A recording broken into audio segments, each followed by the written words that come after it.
First item on the agenda is declarations of interest, please. Councillor Grottick. Thank you, Chairman. I sit for the Council on the Cornwall Partnership Trust and I'm a trustee of the Edward MacDonald Trust. No other declarations? Thank you. Item 2 on the agenda is to confirm as a correct record the minutes of our previous meeting.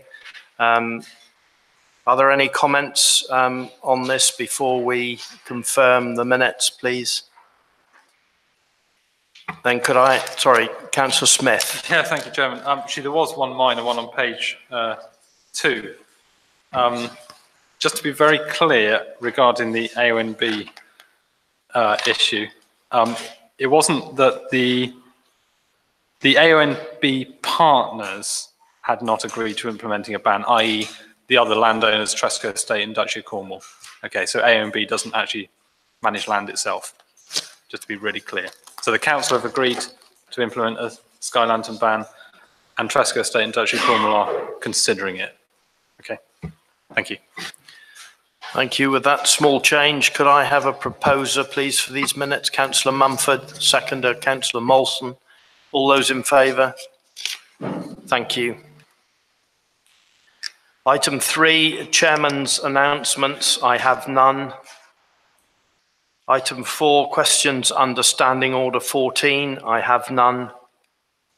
Item 5 is to consider reports from committees, pages 17 to 38. First of all, the Health and Wellbeing Board.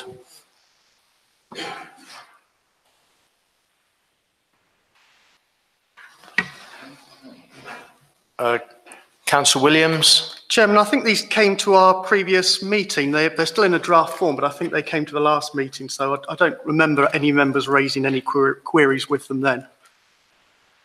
No, that's correct. Thank you.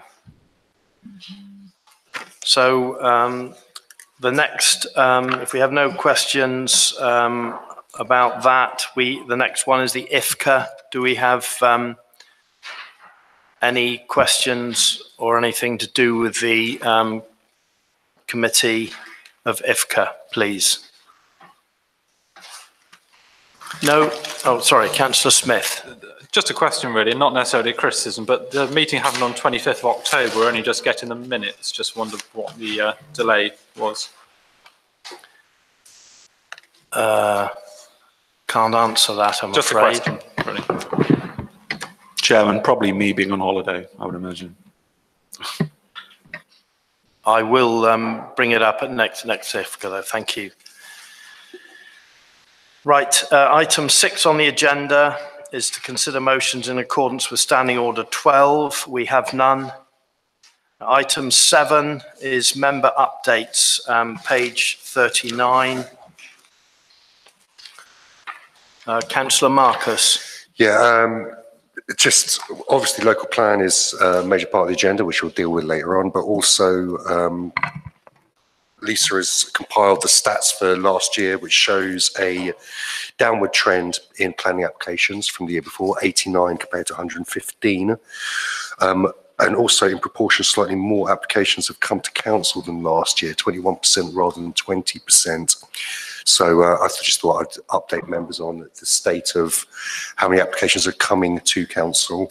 The only trend I can see is when you go back to 2014, there were less than before as well, and 2007, there's less. So in any times of economic turmoil, we seem to get less applications. So that's it, Chairman. Thank you. Councillor Mumford. Yes, the lead member for adults has been absent for some time. So with no updates, could we appoint someone to fulfil the role until he returns? Councillor Grottick. Yes, I agree that obviously for various personal reasons, the lead member for adult hasn't been here or available, but I have discussed, because I was the previous lead member for adults, the situation both with the present lead member for adults and with Aislinn, and it was agreed informally that I would cover the role. Both the chairman and I sit on the Integration Board, which now, as you probably know, has a meeting every month, in addition to the lead member for adults. So you do have 2 council representatives on that board. The chairman has actually agreed, because I am away this week, to attend a meeting with Aisling on the 17th. So the role is being covered. The happy news that the lead member for adults does intend being with us in a very short space of time. So with your permission, we could perhaps defer the situation. And if at the next full council meeting, the situation is the same, we could revisit that. Would that be agreeable compromise? Yes, I think this should have actually come a bit sooner because it was agreed informally, but it wasn't agreed by full council. I agree, Councillor Mumford, but the problem is when someone is away addressing personal issues, one never knows exactly how long. I'm sure Councillor Davis hoped to be with us before now. Thank you. I'm sure we send him our good wishes and hope he'll be with us soon. Thank you. Thank you. Councillor Sims. Well, it's my lead member for place update, because I think we have some things coming up which could very well severely impact on our infrastructure developments. There is a very serious issue looming that affects the authority, an issue that insofar as possible needs to be in the public domain. 7 members, myself, Councillor Mumford, Nellams, Marcus, Dorian Smith, Moulton and Smith, are all in complete agreement on this, and we have issued the following statement. We are very concerned that the outcome of recent events will severely damage and threaten our relationship with the infrastructure partners, and not least throw our bid for adequate fire and rescue funding into the long grass. On November the 28th, Councillor Francis and Grottick initiated a process without informing at least 11 other members that will, if it goes to fulfilment, seriously damage the reputation of the council and put the future independence of the Council of the Isles of Scilly in jeopardy. It will also cost the authority upwards of £250,000, public money which we all know we do not have to squander. I'm unable to go into details of this process, but the meeting which will decide the outcome of this matter is scheduled as a Part 3 item on Tuesday the 22nd of January. The only solution to this is for both the Chair and Vice Chair of Council to resign. In 8 months as Chair, Councillor Francis has managed to cleave this council in 2. The public need to know about this before next week's meeting, and they need to ask their councillors to justify this planned irresponsible use of public funds without any formal discussion with members whatsoever.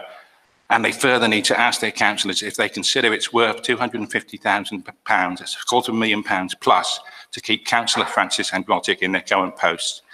And Councillors Francis and Grottick should also be asking themselves the same question. Oh, I'm sorry, Councillor Sims, but this is not relevant to this particular item on the agenda. It's a lead member update because I think we're very likely to sabotage a great deal of our infrastructure. Right. Thank you.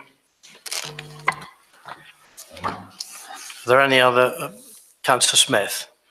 Just in reply to your question, Chairman, I think it is relevant, and I do support the statement. Councillor Molson. In the same sort of vein, I shall not be here at the meeting where momentous decisions are going to be made. I shall already be out of the country, but I would like to make it a register for public information that I really cannot support the spending of such considerable amounts of money on something that I find that we don't need to pursue. I have to comment, Councillor Sims and Councillor Molson, that there's a paper coming out this week and the sum of money which you've quoted is incorrect. Regardless of which, Chairman, I shall not be here for that special meeting, and I think it's relevant that I register my opposition to it. Thank you. I'm also talking about additional cost and on cost there, and I think it's possibly conservative. Thank you. Councillor Mumford. Yes, I agree with all of this. I will be away as well, unfortunately, and I can't come back because I shall be out of the country.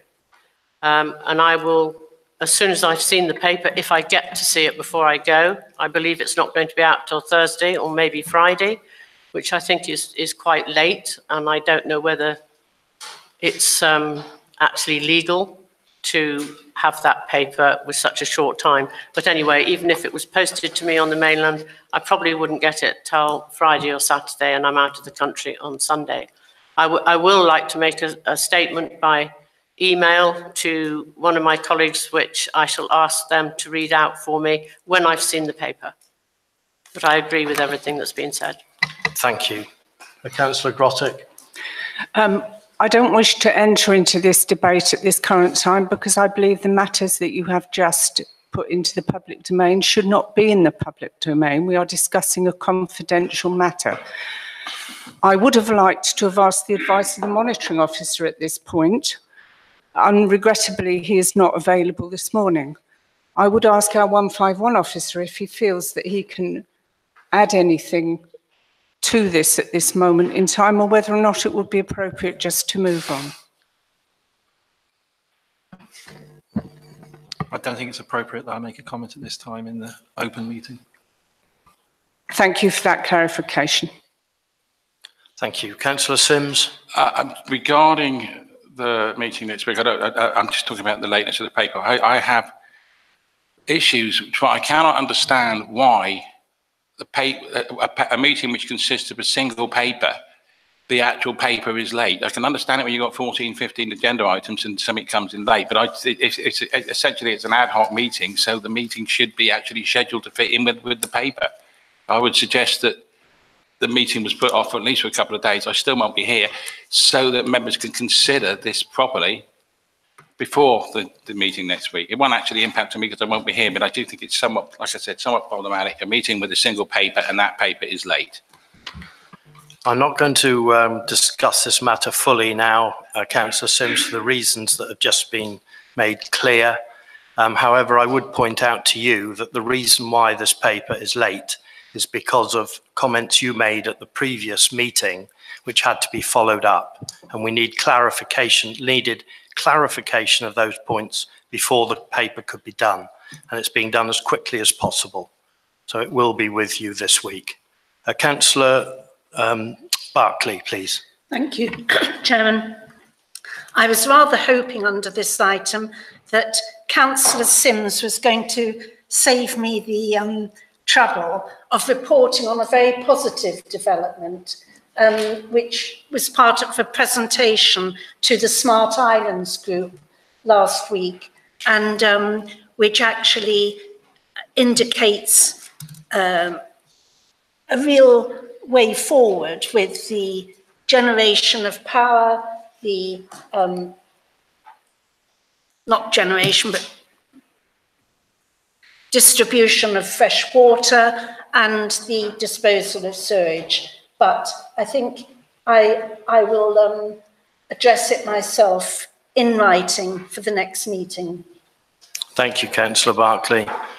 Councillor Williams. Thank you, Chairman. I haven't provided a full written members update for this meeting, but I can do for the next one. But I just wanted members to recognise the achievements of 18 students from Mundersley who just before Christmas slept outside in recognition of homelessness issues, and in the process raised £3,000 for Crisis, which is a homelessness charity. Fantastic. Yes. Thank you. Councillor Smith. Yeah, I'd just like to add my congratulations to the Mundersley children. I thought it was a great effort from them, really good initiative as well. Thank you. Councillor Sims. With this reference to what Marion said, I completely agree with it. If this machine that they had, essentially a concrete boat, and it does wonders. Honestly, I did say to me, you could kebab shop on it, I'd be yours forever. It looks like a wonderful potential development for the islands. It's still a prototype, but yes, thank you for reminding me. I did have other things on my mind though. Thank you.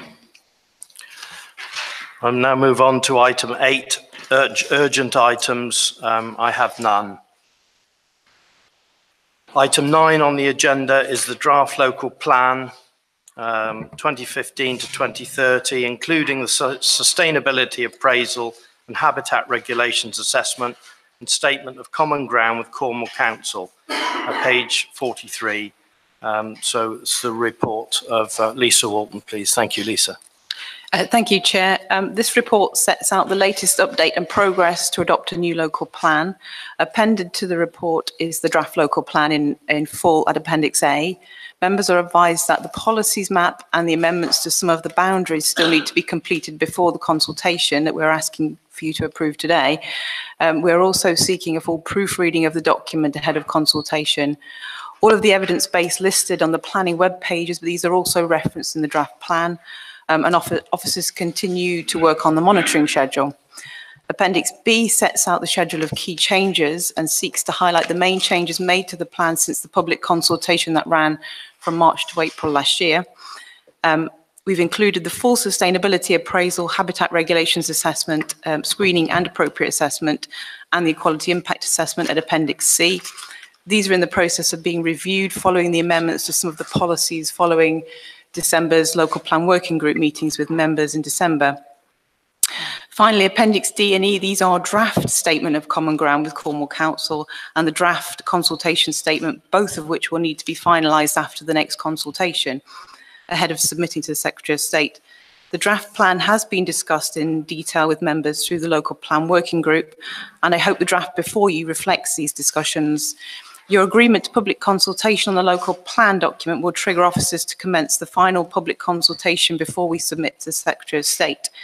The process post-submission would then be in the hands of the Planning Inspectorate, who would appoint an inspector to make the arrangements to do the full examination in public of the plan and make a recommendation as to whether or not we can adopt it as a sound and legally compliant local plan for the Isles of Scilly.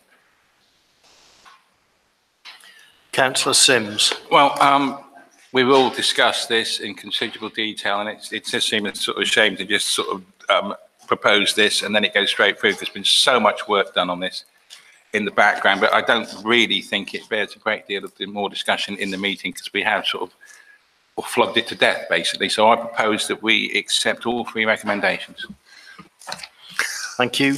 Councillor Marcus. I would second that. I wouldn't say flogged to death. I would sort of breathe life into it rather than that. So animated it, yeah. We made it a thing of joy. Yes, thing of beauty. I would again like to thank Lisa and Craig and all of the planning team for their help and patience and dedication to get this report to this stage. This is probably one of the most consulted on and researched documents that the council will produce and will provide the foundation for planning decisions over the next 10, 15 years for the council. I would recommend everyone, if they can, to read relevant sections to themselves. I wouldn't recommend the whole thing because I don't think I could read it all in one go either. But yeah, so seconding that, I would just second the recommendations. Thank you. Councillor Mumford. Yes, as well, I think thank you needs to go to Councillor Marcus because I think he's worked very hard on this with the planning team, of course. As we've all said, congratulations to you all. Thank you. Councillor Watt. Yeah, thank you, Chairman. Yes, I agree with Dan Marcus's summary there. I mean, I'm a reasonably qualified proofreader and I've read this assiduously from front to back, and the very small, well, not really mistakes, but amendments I've made have all been followed up, and I really congratulate the planning department for fulfilling their duty. Perfect. Thank you. Councillor Sims. I'll just, further to Dan's comment, and again, Dan, I should have thanked you as well. I do think not just members should look at this. I do think that the public should dip into it sometimes as well, because it's not really for members, it's for the islands, and the more the public know about this, the better. I think it's a very good, very effective local plan.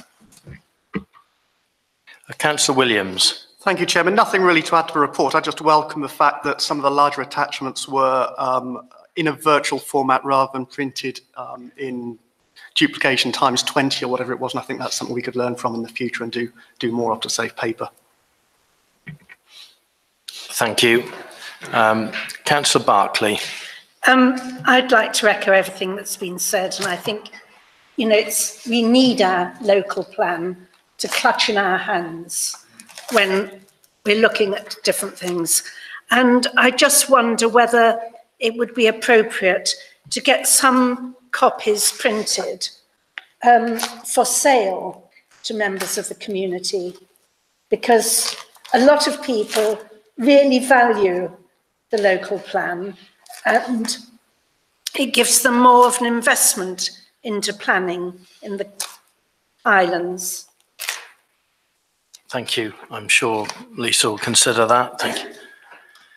And I would also like to add my thanks to Lisa and Dan and the team for all the hard work that they've put into this. So could I please, we've got 3 recommendations, 1, 2 and 3, which have been proposed and seconded. All those in favour? Thank you. Unanimous. Right, item 10 on the agenda is Scrutiny Committee Recommendations, Ethical Standards Annual Report, page 385.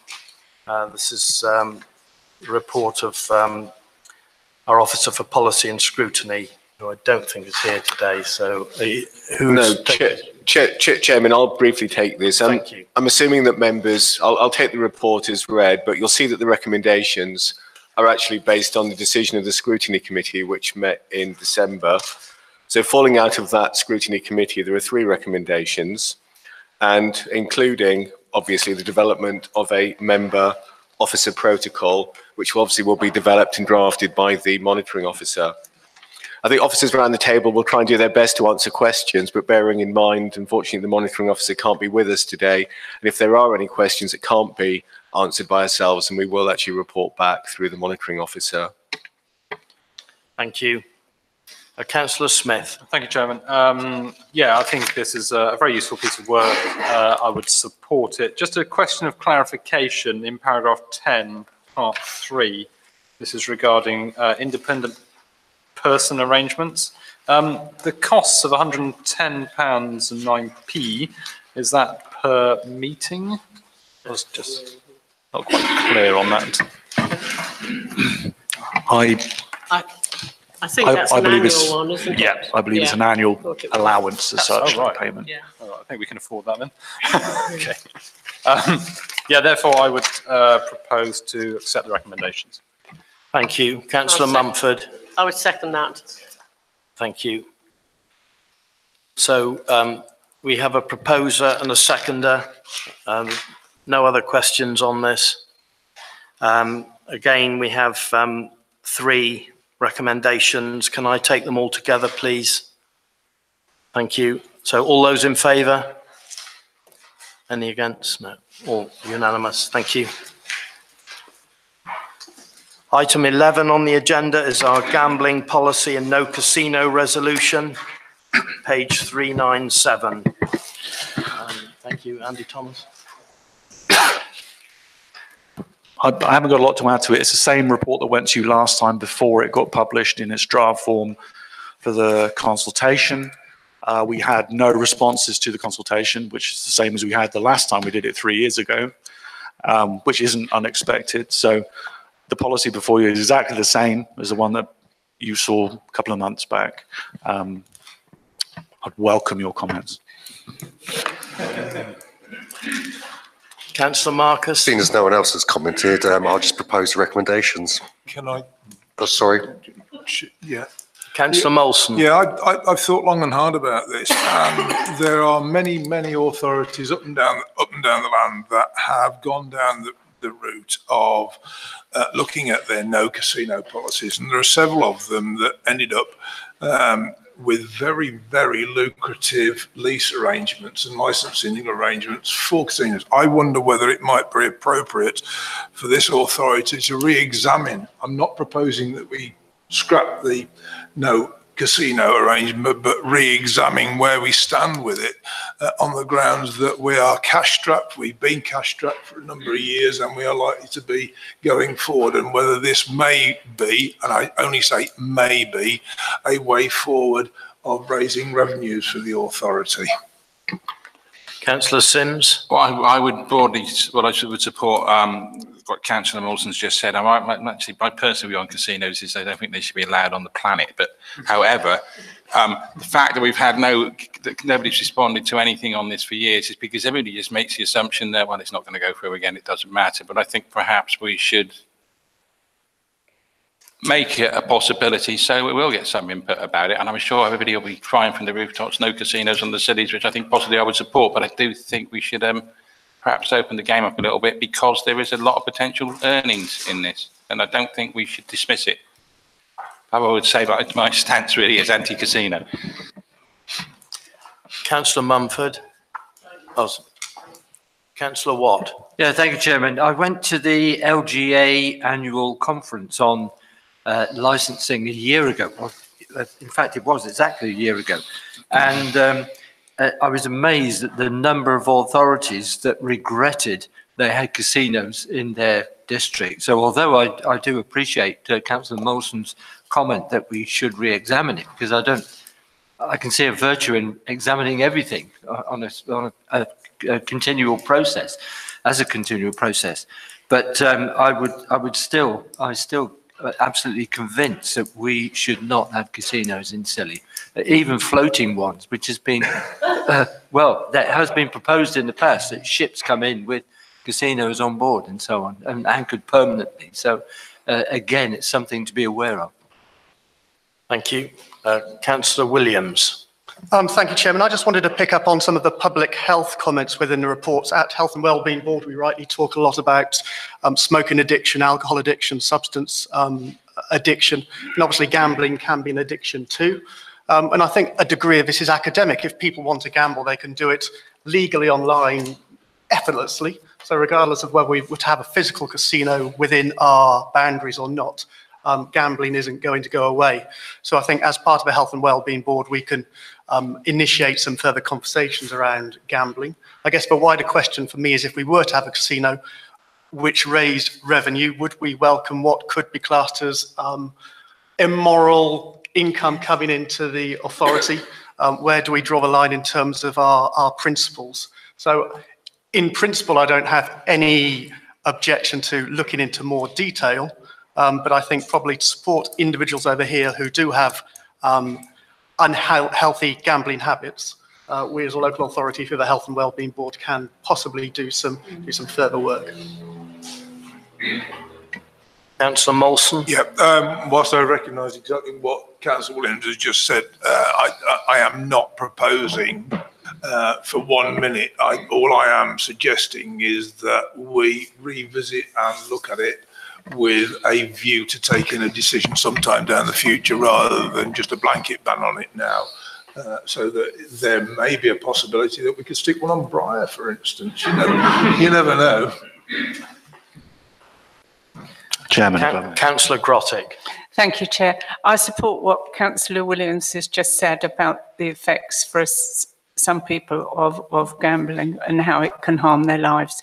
But I also agree with Councillor Molson and others that it mightn't be a bad idea to at least have a look at the policy and make sure that it is the one that we embrace. But I think if we did go down this route, we'd have to be very careful about the vehicle that we were using. And I think on balance at this moment, without any further evidence, I would certainly hope that we could endorse the no casino policy, at least for the moment. I think we'd need very, very careful thought. And I'm not so sure the community would welcome our changing this policy at all. Councillor Barclay. Thank you. I'd like to remember, and I can't remember, the detail of the discussion the previous council had about gambling, because it was a debate that went on over a considerable period and did lead to the conclusion that casinos were not for Scilly for all sorts of reasons. On a personal level, I had a school friend whose father was addicted to gambling, and it ended up in the total ruin of that family with the sale of the house and the misery of wife and children. I would do nothing to support this. Councillor Watt. Yeah, thank you, Chairman. Could I just remind members of something that Councillor Barclay said in council meeting 40 years ago? I remember it distinctly. It was a tourism meeting, and she said one of the best values of tourism in Scilly is what we don't have, not what we have. Thank you. Very pertinent. Councillor Marcus. Yeah, I just think we've just got to be careful when we talk about immoral earnings. We do make money out of alcohol licensing, and there is, so I don't think we can actually stand on that particular, make that particular distinction. Also, just to remind members on paragraph 8, the officer says that the licensing department has never been instructed to look at the potential revenue of a casino. So there are two issues here. Either we need to pass the policy now, and then we can instruct the officer to make those investigations after that. Thank you, Councillor Smith. Thank you, Chair. I'd support particularly what Councillors Barclay and Williams were saying regarding gambling. I just wonder whether it could be a piece of work in the Health and Wellbeing Board to look at gambling in the context of these ideas around what the impacts would be. It seems like it'd be a useful piece of work and good to raise the profile here on City. Councillor Marcus. I think we have to see whether it's worth what the financial implications are of having a casino first before we start looking at the health disbenefits of it. I think Health and Wellbeing Board, they've probably got work within their JSNA, which is upcoming, I believe, about the effects of gambling, and there's lots of work which is going on in the country at the moment about the effects of online gambling and the problems that's having with the youth and the accessibility of it. To do our own work would be... I really meant to look at gambling in the wider context. To bring it to public attention is always useful, I think. Councillor Molson. Yeah, I've listened to the debate. I'm still minded that we should examine it, not propose it. So I'm quite happy to accept recommendations 1 and 2, but put a third in that this authority examines the possibility in the future, not as now, but I'm quite happy for the status quo to stay as it is as we are at the moment, but that we are cognizant of the fact that there may be an income stream and it to be looked at in the future. Thank you. I would just like maybe to suggest from the chair that we deal with the 2 recommendations that we have in front of us, because if we haven't got a proposal for a casino or whatever, so if we deal with this now, we can revisit it. I understand, after 6 months or whatever anyway. So if members are happy with that, we could deal with these 2 recommendations. If I can have a proposer. I'll explain it. Thank you. Can I have a seconder, please? Thank you. All those in favour of the 2 recommendations? Thank you. That's carried. Chairman, just to say, you've now passed that resolution, which is great. And if you ever changed your mind within the 3 years, council could issue a counter resolution if it wished. So I wasn't expecting this conversation when I woke up this morning, I have to say. 10 minutes on casinos. Yeah, the door is always open, but this will lapse after 3 years again anyway. Yeah. So, well, we can discuss it further. Thank you. Now we come to part 2. Can I take items in part 2 and 3 as read? Please, can I have a proposer for that, or does anyone wish to discuss items in part 2 or 3? I don't think there's any need to. No. Yeah. If I may, I just wanted to comment regarding the secondment of the officer from South West Water, which I think is a very positive move for us here on Scilly. Yeah. So, yeah, fully support that. Yeah. That's fine. Thank you. Then we'll take those as read, and I will close the meeting at 10:05. Thank you. The monitoring officer told me I had to say that.